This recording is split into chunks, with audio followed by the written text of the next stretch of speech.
अस्सलाम वालेकुम viewers, welcome back to my channel chaotic but blessed. I hope आप सब ठीक होंगे। हम भी अल्हम्दुलिल्लाह से ठीक हैं।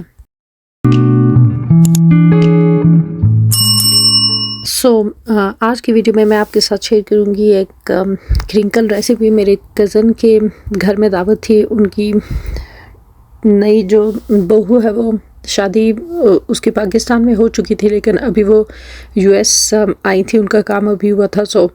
वन डिश दावत थी जिसमें सबको इनवाइट किया था। मेरे हिस्से में एक डिज़र्ट आया था। मैंने सोचा कि मैं क्रिंकल केक बना लेती हूँ। यहाँ पे साथ साथ मैं आपके साथ भी रेसिपी शेयर करूँगी। उसके लिए सबसे पहले हमने वो फिलो डो जो मैंने आपको स्क्रीन में दिखाई है, आपने उस तरह की फिलो डो लेनी है और ये पैन जो है वो आपने अच्छे तरीके से ग्रीस कर लेना है। ऑयल से भी कर सकते हैं, बटर से भी कर सकते हैं। ये फिलो डो आपने यूज़ करनी है। ये जो मैं शीट्स यूज़ कर रही हूँ मेरे पास पहले से पड़ी हुई थी। ये ड्राई हो चुकी थी, अच्छे तरीके से रैप नहीं हो रही थी, लेकिन मैंने ये एक ट्रे बना के फिर मैं गई थी दोबारा से न्यू शीट्स लेके आई थी। फिर मैंने बाकी दो और भी डिशेस बनाई थी, लाइक दो इस तरह के और भी छोटे छोटे ट्रे बनाए थे। यहाँ पे मैंने कोशिश की आपको दिखाऊं कि किस तरह से आपने इसकी लेयरिंग करनी है, लेकिन यहाँ पे समझ नहीं आएगी। अभी जो मैं नई डो लेके आई हूँ वहाँ से आपको सही वाज़ेह समझ आएगी कि आपने किस तरह से करनी है। वो एक भी मैं बना चुकी थी क्योंकि वेस्ट नहीं कर सकते थे, लेकिन ये न्यू शीट्स हैं। यहाँ पर आप देखिएगा कि आपने किस तरह से फोल्ड करना है। सारा कमाल इसकी फोल्ड करने में है। इन शीट्स को आपने इस तरह से दो पतली पतली शीट्स ले लेनी और उनको यहाँ पे जिस तरह से मैं रैप कर रही हूँ इस तरीके से रैप करना है। बहुत ही इजी डिज़र्ट रेसिपी है ये, मिनटों में तैयार होने वाली है और बहुत मज़े की भी होती है। आपने इस तरह से दो पतली जो शीट्स हैं डो की वो ले लेनी है और इस तरह से उनको रैप करते जाना है जैसे मैं कर रही हूँ। काफ़ी टाइम बाद फैमिली में इस तरह की दावत थी जिसमें लाइक इस तरह का कोई न्यू ब्राइड आई हुई थी और फिर इस तरह के दावत में सही लाइक डांस पार्टी वगैरह ये सब भी होता है। मैं भी काफ़ी एक्साइटेड थी और बच्चे भी काफ़ी एक्साइटेड थे। और यहाँ पे दावतों वगैरह में बहुत आसानी हो जाती है कि सब लोग जो हैं वो एक एक डिश घर से तैयार करके लेके आते हैं। फिर इस तरह से ये होता है कि जो होस्ट हैं उनको अपना घर क्लीन करना होता है और एक आध डिश जो है वो उनके हिस्से में आती है। गेस्ट पे भी इतना बर्डन नहीं होता और होस्ट पे भी इतना बर्डन नहीं होता। मेरे हिस्से में डिज़र्ट आया था। बोला तो उन्होंने मुझे था कि मैं बस बुस्सा बना के लेके जाऊं, लेकिन मुझे लगा कि वो मैं काफ़ी दफ़ा बना चुकी हूँ। इस दफ़ा कुछ न्यू करते हैं। ये जो वायरल क्रिंकल केक रेसिपी है ये मैं आज से तकरीबन 3 साल पहले बहुत दफ़ा बना चुकी थी और बहुत मज़े की बनती थी, सबको बहुत पसंद आती थी घर में। मैंने सोचा कि ये थोड़ी सी ईजी भी है और ये मैं बना के लेके जाती हूँ, थोड़ी सी चेंज भी हो जाएगी।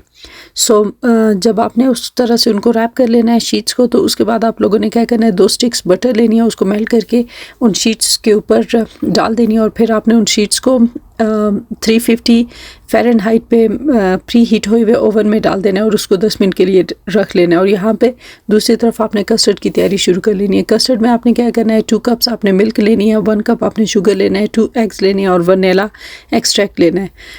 इन सब को डाल के आपने अच्छे तरीके से मिक्स कर लेना है।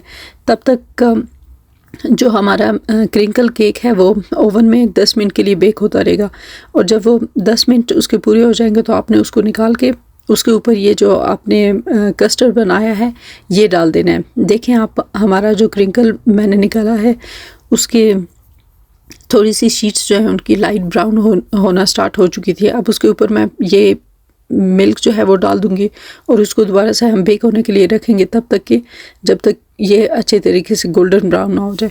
और दूसरी तरफ हम इसका सिरप बनाएंगे, शुगर सिरप। उसके लिए आपने 1 कप पानी लेना है और 1 कप ही आपने शुगर लेना है और ऊपर से इलायची डाल देनी है और इसको थोड़ा सा पका लेना है जिस तरह से हम शीरा बनाते हैं उस तरह से। और जब हमारा क्रिंकल केक जो है वो फुली डन हो जाएगा तो उसके ऊपर हम ये जो शीरा हम बना चुके थे ये हमने ऊपर से पोर कर देना है। जैसे कि मैंने आपको बताया कि ये जो एक ट्रे मैं बना रही हूँ इसकी जो शीट थी वो थोड़ी ड्राई हो चुकी थी। मुझे इसकी प्रेजेंटेशन वगैरह इतनी अच्छी नहीं लगी। मैं दोबारा से गई थी, न्यू शीट्स लेके आई हूँ और ये फिर मैंने नई 2 और भी ट्रेस जो हैं वो बेक की थी और इसके लिए मैंने दोबारा से सारा काम स्टार्ट से किया था। इसके लिए भी आपने वैसा ही शीरा बना के ऊपर से पोर कर देना है। और एंड में प्रेजेंटेशन के लिए आपने क्या करना है कि ऊपर से मैंने गुलाब की पत्तियाँ डाल दी हैं और थोड़ा सा जो है पिस्ता वो मैंने बारीक पीस के इसके ऊपर डाल दिया था। पीस लाइक मशीन से नहीं निकाला था, लेकिन किसी चीज़ से तोड़ के, ताकि थोड़े बड़े बड़े उसके पीसेस हो, जैसे यहाँ पे आपको नज़र आ रहा है। इस तरीके से बहुत अच्छा लगेगा।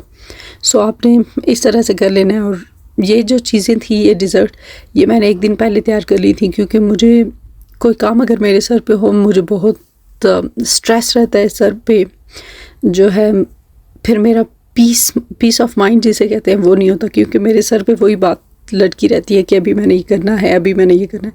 ये आप देख सकते हैं, ऊपर से ये अच्छा सा क्रंची होगा और अंदर से केक की तरह नरम होगा। सो यहाँ पे मैंने एक जो ट्रे है वो हमारे लिए बना ली थी, ताकि हम भी खा सकें, क्योंकि अगर घर में डिज़र्ट हो तो टेस्ट करना तो बनता है। और जो लोगों गेस्ट के लिए मैंने बनाया था, होस्ट के लिए, वो तो मैं अब ख़राब नहीं कर सकती थी। उसमें से अगर मैं पीस ले लेती तो वो सारी उसकी प्रेजेंटेशन ख़राब हो जानी थी। सो ये मेरा आउटफिट था जो मैंने निकाला था अपने लिए। काफ़ी टाइम से यहाँ पे कोई फंक्शंस वगैरह नहीं होते, सो पहले मेरे पास कपड़े होते थे इस तरह के फैंसी, लेकिन अब इस दफ़ा जब मैं पाकिस्तान गई थी, मैंने हार्डली आई गेस एक फैंसी ड्रेस लिया था और बाकी मैंने वो लिए थे अफ़गानी ड्रेसेस। सो ये आउटफिट मैंने निकाला था, लेकिन जब मैं वहाँ गई तो मुझे पता चला कि उन्होंने तो अफ़गानी ड्रेस का थीम रखा है। फिर मैं दोबारा से घर आई और मैंने जल्दी से अपना अफ़गानी ड्रेस निकाला और फिर मैं रेडी होकर दोबारा गई। और ये माशाल्लाह बहुत अच्छा मेन्यू था। सब लोग घर से एक एक डिश तैयार करके लेके आए थे। सो इस तरह से बहुत आसानी हो जाती है बाहर की कंट्रीज़ में कि हर बंदा अगर एक एक डिश तैयार करके लेके जाए तो एक्सपेंसेस वाइज भी जो है वो काफ़ी इजी हो जाता है होस्ट के लिए मैनेज करना, और किसी पे भी ज़्यादा बर्डन नहीं होता। सो फिर नेक्स्ट टाइम जब आपकी बारी आती है तो फिर सब आपके लिए भी इस तरह से करते हैं। सो सबसे पहले ये मेन मेन्यू था और उसके बाद ये डिज़र्ट थे जो ये भी लोग ही लेके आए थे सारे। सो बहुत मज़ा आया था। खाना वगैरह खाने के बाद अच्छा खासा आपको मेरी वीडियोस पसंद आती हैं तो प्लीज़ लाइक शेयर सब्सक्राइब। मिलते हैं अगली वीडियो में, तब तक के लिए अल्लाह हाफिज़।